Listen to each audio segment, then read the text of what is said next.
म्हणजे काय? कर्म म्हणजे फक्त काम किंवा क्रिया नव्हे, कर्म म्हणजे प्रत्येक विचार, बोललेले शब्द आणि केलेली कृती. जे काही आपण करत असतो ते सर्व कर्म आहे. श्रीकृष्ण म्हणतात, कर्माशिवाय मनुष्य जगू शकत नाही. प्रत्येक श्वास, प्रत्येक विचार हाही एक कर्म आहे. म्हणजेच कर्म टाळता येत नाही. परंतु कसे कर्म करायचे हे आपल्यावर अवलंबून आहे. आसक्ती म्हणजे काय? आसक्ती म्हणजे फळाची अपेक्षा किंवा अहंकाराची गुंतवणूक. उदा. मी हे काम केलं, मला याचं फळ मिळालंच पाहिजे. लोक मला ओळखले पाहिजेत. माझं नाव, माझी कीर्ती. ही आसक्ती मनाला बांधते.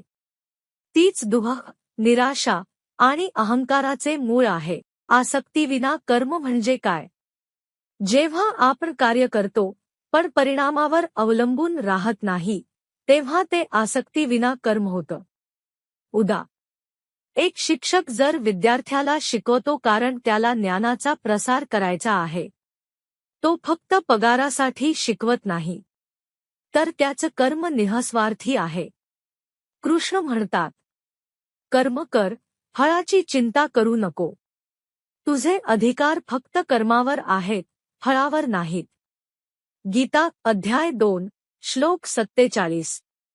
याचा अर्थ तू तुझं कर्तव्य मनापासून कर, पण फळावर अपेक्षेचं ओझं ठेवू नको.